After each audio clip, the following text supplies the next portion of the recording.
अस्सलाम वालेकुम जी। आज हम न्यूमेरिकल सॉल्व करेंगे। एक्सरसाइज के चैप्टर हमारा कंप्लीट हो गया था, शार्ट क्वेश्चन भी हो गए। तो देखें पहला क्वेश्चन, उसकी स्टेटमेंट देखें 14.1। A current of 3 milli ampere is flowing through the wire for 1 minute. What is the charge flowing through the wire. कह रहे एक वायर में से करंट गुजर रहा है 3 मिली एम्पेयर। मिली को खत्म करें 10⁻³ टाइम है 1 मिनट और 60 सेकेंड। आप बताएं चार्ज कितना फ्लो करेगा। तो करंट की डेफिनेशन जो होती है Q/T। तो यहाँ से Q को सेपरेट कीजिए, आई और टी मल्टीप्लाई होंगे। अब आई की वैल्यू जो है वो 3 × 10⁻³ और टाइम की वैल्यू 60। आप इसको मल्टीप्लाई कर दें, टोटल चार्ज आ जाएगा। तो आएगा 180 × 10⁻³ कूलम। ठीक है जी। नेक्स्ट देखिए 14.2। उसमें कहता है at 1 lakh ohm resistance how much current flows through your body if you touch the terminal of 12-volt battery. If your skin is wet so that your resistance is only 1000 ohm, how much current would you receive from the same battery. कह रहे हैं अगर आपकी body की resistance जो initially dry है आपके हाथ तो 1 लाख ओम है, तो आप बताएं अगर आप 12 वोल्ट टर्मिनल बैटरी को टच करते हैं 12 वोल्ट को, तो आपको कितना करंट लगेगा। और दूसरा, अगर आपके हाथ गीले हों, आपकी बॉडी का रेजिस्टेंस कम होकर 1000 ओम रह जाए, फिर कितना करंट लगेगा। तो आपने दोनों तरफ करंट ही फाइंड करना है, I1 भी और I2 भी। ठीक है जी। तो इस पर आप जो है वो ओम लॉ अप्लाई कर सकते हैं।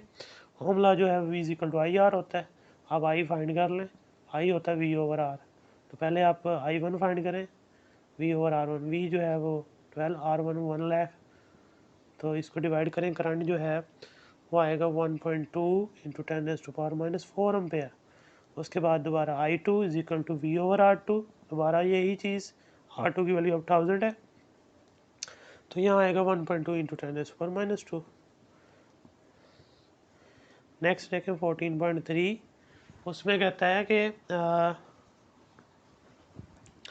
the resistance of a conductor wire is 10 mega ohm. If the potential difference of 100 volt is applied across its end, then find the value of the current passing through it in milliampere. कह रहे जो resistance है एक conductor wire की वो 10 mega ohm है। Mega आपको पता है 10⁻⁻6 होता है, 10⁻⁻6 और ये टोटल बन जाएगा 10⁻7 अगर ये भी 10 सार मिला देंगे तो बाकी जो पोटेंशियल डिफरेंस है वो कितना बताया गया उसके एंड्स के ऊपर 100 वोल्ट का। अब बताना है कि करंट कितना फ्लो करता है उस वायर में से। तो आपने करंट जो बताना है वो मिली एम्पेयर में आंसर देना है उसका।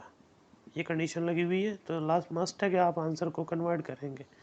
तो देखिए वही I = V/R, पहले वाला फार्मूला ही। V जो है वो 100 यानी 10⁻² लिख लें, आसानी हो जाएगी आपके लिए। तो 10⁻² ऊपर जाके ये पावर माइनस हो जाएगी 7, तो 10⁻⁻ कितना रह गया -5। इसको ब्रेक कर लें, एम्पेयर में आंसर है। तो -2 और 10⁻⁻3 देखिए, -2 -3 दोबारा कितना हो जाएगा -5 ही हो जाएगा। तो 10⁻⁻3 को अब हम मिली बोल दें, तो ये इसको बेशक आप सिंपल फॉर्म में भी लिख सकते हैं 0.01 मिली एम्पेयर या फिर 10⁻⁻2 मिली एम्पेयर, आपकी मर्जी। नेक्स्ट देखिए 14.4। इसमें कहता है by applying potential difference of 10 volt across conductor current of 1.5 ampere passing through it, how much energy would be obtained from the current in 2 minute. कह रहा पोटेंशियल डिफरेंस अप्लाई किया है वायर के क्रॉस 10 वोल्ट का, 1.5 ampere current pass कर रहा है, तो 2 मिनट के लिए कितनी एनर्जी डिलीवर करेगा करंट वो बतानी है। V जो है वो 10 वोल्ट है, करंट जो फ्लो कर रहा है वो 1.5 एम्पेयर है और टाइम जो है वो 2 मिनट का कह रहा है। 2 मिनट को सेकंड में कन्वर्ट करें, 2 × 60 तो 120 सेकंड बनते हैं। तो अब आपने बताना है एनर्जी कितनी वो डिलीवर कर रहा है करंट उसके अंदर। तो यहाँ पर जॉल्स लॉ यूज़ होगा। तो जॉल्स लॉ जो है वो उसकी 3 इक्वेशन हमने पढ़ी थी। तो यहाँ जो है वो सबसे बेसिक इक्वेशन जो है सबसे पहली I/V/T वो यूज़ करेंगे। तीनों चीज़ें गिवन है हमारे पास, तो हम यहाँ पर वैल्यूज़ लगा देंगे। I की वैल्यू जो है वो 1.5 है, V की वैल्यू जो है 10 है, टाइम की वैल्यू 120 है। तो जो एनर्जी आ जाएगी जी 1800 जॉल, जो करंट डिलीवर कर पाएगा उधर।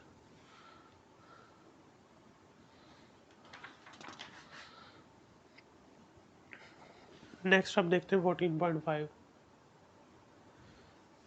देखिए 14.5, two resistance of 2 kilo ohm and 8 kilo ohm are joined in series. If 10 volt battery is connected across the ends of this combination, find the following equivalent resistance of parallel combination. और उसके series combination sorry, और current passing through each of the resistance potential difference across each resistance. तो देखिए series combination current same रहेगा। तो सबसे पहले तो देखें हम आर इक्वलेंट फाइंड करेंगे इनका। तो आर इक्वलेंट जो है वो R1 प्लस R2 सिंपली, आप किलो भी साथ ही रख लें बेशक आसानी रहेगी, बेशक कॉमन ले लीजिए वो आपकी मर्ज़ी। 2 + 8 तो टोटल कितना हो जाएगा 10 किलो ओम हो जाएगा। ठीक है जी, किलो बेशक ख़त्म कर लीजिए बाद में अगर वैल्यूज पुट करनी हो तो। करंट जो है वो V/R आता है, RE आएगा। वोल्टेज जो है वो 10 वोल्ट है, तो R की वैल्यू 10⁻10³ है। तो ये करंट आ गया 1 × 10⁻³ एम्पेयर, यानी 1 मिली एम्पेयर। तो यही करंट R1 का होगा, यही करंट R2 का होगा, क्योंकि सीरीज कम्बिनेशन के अंदर करंट सेम रहता है। फिर पोटेंशियल डिफरेंस V1 IR1, तो I की वैल्यू तो 1 × 10⁻³ और R1 की वैल्यू जो है वो 2 × 10⁻³ आ जाएगी। -3 + 3 ये पावर कैंसिल 2 आ जाएगा एज इट 2 वोल्ट आ गया V1। इस तरह V2 निकालें, V2 जो है वो IR2 होगा। तो I की वैल्यू तो वही 1 × 10⁻³ और R2 की वैल्यू 8 × 10⁻3, फिर ये 8 वोल्ट आ जाएगा। नेक्स्ट देखें वो 14.6 जो है उसमें कहते हैं two resistance of 6 kilo ohm and 12 kilo ohm are connected in parallel. A 6-volt battery is connected across each end. Find the value of the following. Equivalent resistance निकालनी है, current passing through each resistor और potential भी across each resistor. दोबारा वही चीज़ें find करनी है, लेकिन यहाँ पर अब जो चीज़ें हैं वो पैरेलल लगी हुई हैं। तो R1 जो है वो 6 किलो ओम की है, किलो ख़त्म करें 10⁻³ लगा लें, और R2 जो है वो 12 किलो ओम की है, तो 12 किलो 10⁻3। नेक्स्ट जो है वो पोटेंशियल डिफरेंस वो 6 वोल्ट है। आपने जो फाइंड करना है वो आर इक्वलेंट, उसके बाद फिर पोटेंशियल, दोनों रेजिस्टेंस के क्रॉस। पैरेलल कम्बिनेशन में सेम रहता है, जो बैटरी का होगा वही इन दोनों का होगा। दोनों का करंट भी फाइंड करना है, तो वो हम अलग-अलग फाइंड करेंगे। तो देखिए सबसे पहले आर इक्वलेंट जो है 1/R equivalent is equal to 1/R1 plus 1/R2, ये पैरेलल कम्बिनेशन का फार्मूला। तो 1/R इक्वलेंट जो है 1/6 और ये 1/12। इसका एलसीएम ले सॉल्व करें तो आंसर होगा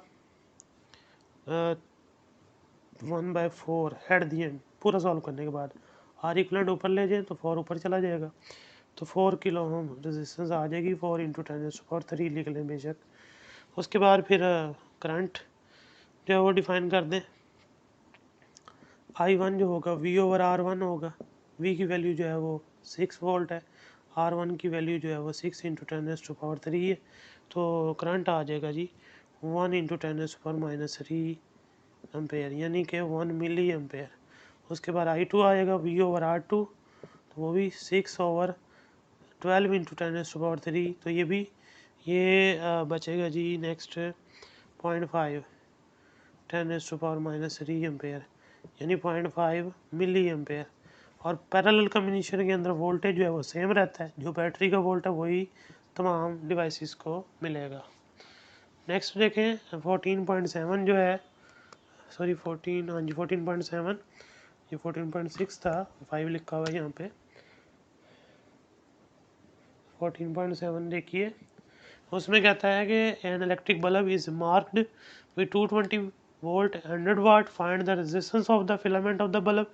If the bulb is used 5 hours daily, find the energy in kilowatt hour consumed by the bulb in 1 month 30 days. कह रहे इलेक्ट्रिक बल्ब है जिसके ऊपर लिखा हुआ है 220 वोल्ट और उसकी पावर लिखी हुई है 100 वाट, और उसे ऑपरेट करवाया जाता है डेली बेसिस पे 5 घंटे। टाइम आ गया 5 आवर, किसने 30 डेज़ के लिए, 30 डेज़ के लिए ऑपरेट करते हैं इसको।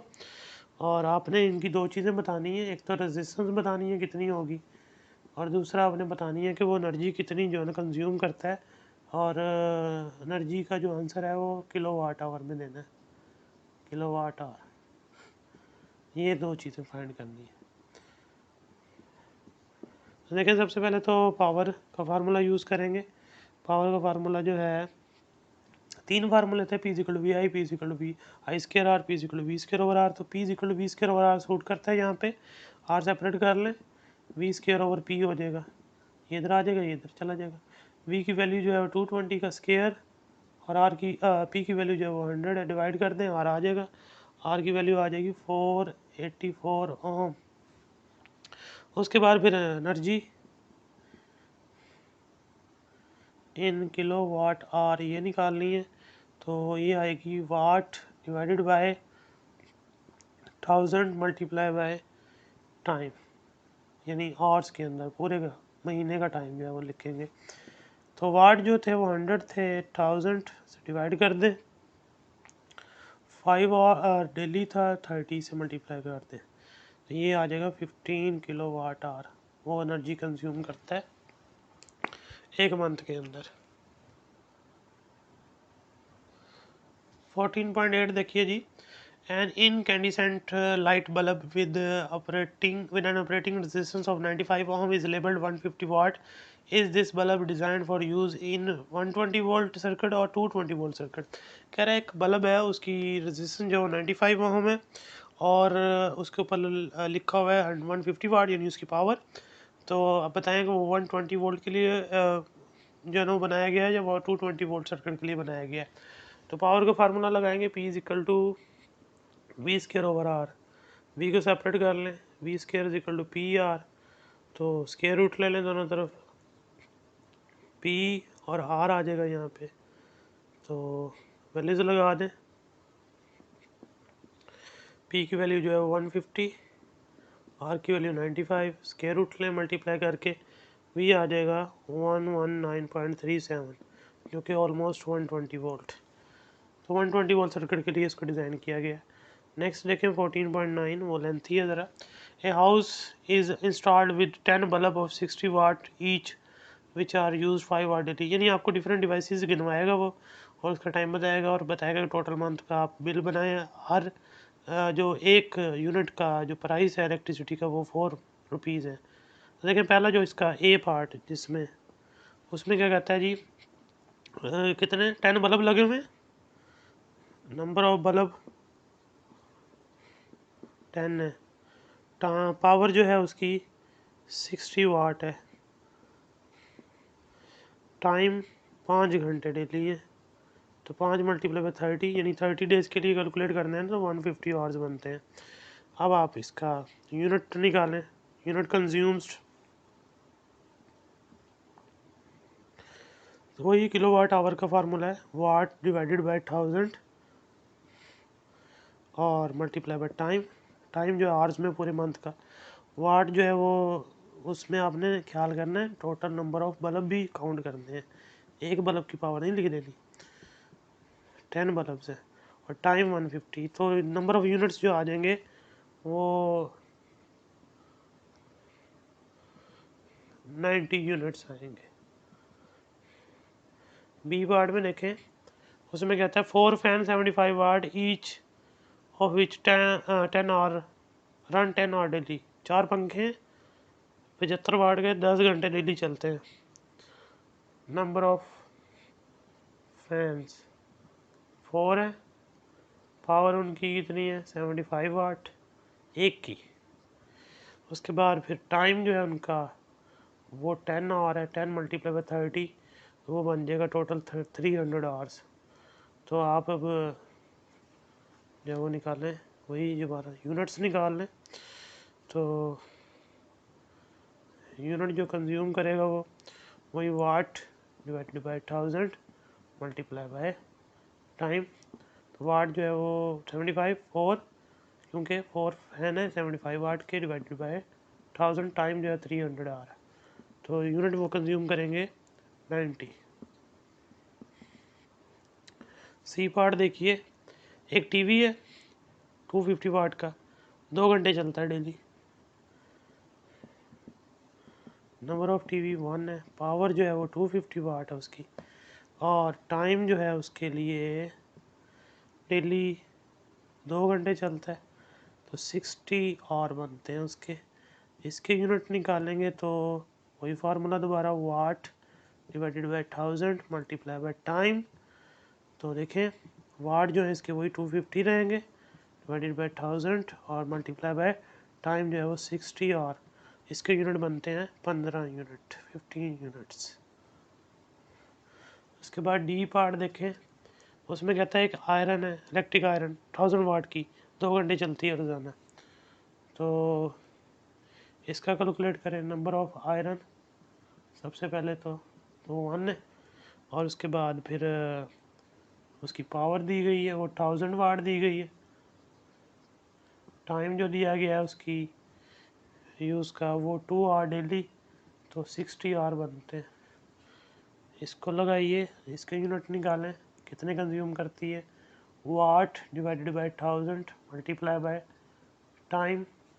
तो वाट है इसके 1000 डिवाइडेड बाय 1000, वो तो 1 हो जाएगा, टाइम 60, तो ये बन गए 60 यूनिट।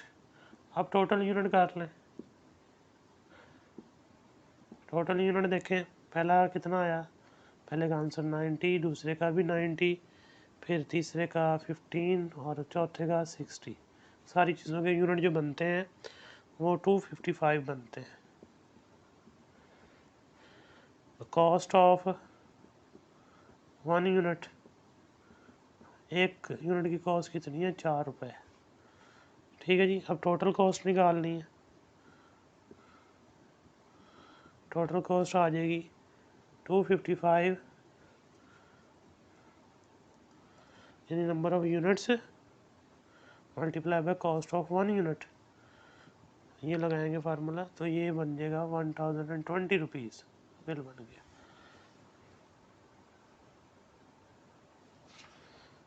फोर्टीन पॉइंट 10 देखें जी, 100 watt lamp bulb and 4 kilowatt water heater are connected to 250 volt supply. Calculate the current which flow in each appliance and resistance of each appliance. एक बल्ब है, एक हीटर है, उनको लगाया गया है एक सोर्स के साथ 250 वोल्ट। पहले की पावर बल्ब की पावर 100 वाट है और हीटर की पावर 4 किलो वाट है। किलो ख़त्म कर दे 1000 आ जाए, 4000 वाट हो जाएगी। और वोल्टेज 250 वोल्ट है। सोर्स का करंट फाइंड करना है दोनों डिवाइसेस में से, और रेजिस्टेंस फाइंड करनी है दोनों की। सबसे पहले तो देखें करंट फाइंड करेंगे, पावर का फार्मूला यूज़ करेंगे, P is equal to I V, यहाँ P1 लगा दें, यहाँ I1 लगा दें, यहाँ से आप I को सेपरेट करें तो I is equal to I1 is equal to P1 over V।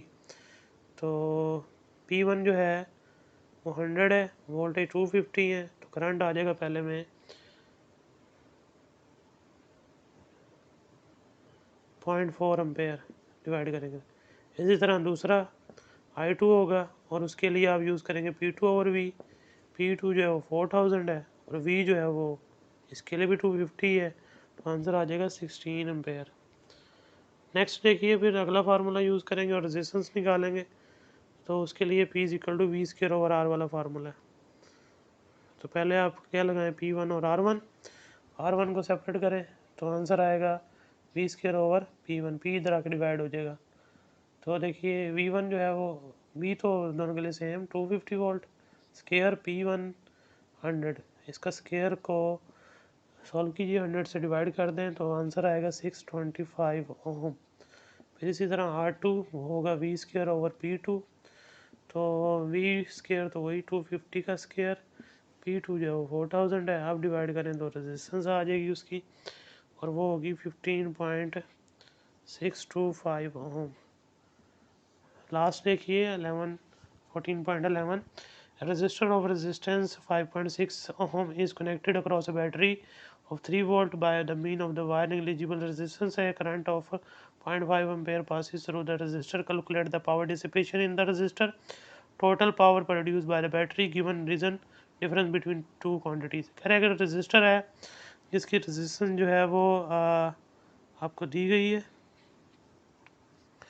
वो जी 5.6 ओम है, और उसमें बैटरी का जो पोटेंशियल है 3 वोल्ट है, जो करंट फ्लो कर रहा है उसमें 0.5 है। आप जो है ना वो 3 चीज़ें बताइए कि बैटरी पावर कितना डिसिपेट करवाएगी और प्रोड्यूस कितना करेगी। तो पावर डिसिपेशन इन रेजिस्टर वो फाइंड करना है, और पावर डिसिपेशन या प्रोड्यूस बाय द बैटरी वो फाइंड करनी है, और इनका डिफरेंस बताना क्यों आता है। देखिए बैटरी जो टोटल एनर्जी प्रोवाइड करती है चार्ज को, उसमें से कुछ एनर्जी जो है ना वो इंटरनल रेजिस्टेंस के क्रॉस ड्रॉप होती है, और बाकी जो है वो पोटेंशियल डिफरेंस की शक्ल में बाहर एक्सटर्नल सर्किट पर ड्रॉप होती है, इसीलिए डिफरेंस आता है। तो पहले तो आप डिसिपेशन वाली निकालें, तो वो आ जाएगी I²R डिसिपेशन। तो ये बन जाएगा जी 0.5 का स्क्वायर, और R जो है वो 5.6 है, तो ये हो जी 1.4 वाट। उसके बाद आ जाए P', तो वो आ जाएगी IV, I की वैल्यू 0.5 और V की वैल्यू जो है वो 3, ये बन जाएगा 1.5 वाट। देखिए 0.1 का फ़र्क आ गया, ये सर्किट में आ रही है, ये टोटल प्रोड्यूस की जा रही है। तो 0.1 कहाँ चला गया, P' माइनस P इसको करें 1.5 माइनस 1.4, तो वो आ जाएगा 0.1 वाट। ये डिफरेंस आ गया, और डिफरेंस के बारे में लिखना है, difference rises to overcome the internal resistance of the battery, जैसे मैंने आपको पहले बताया।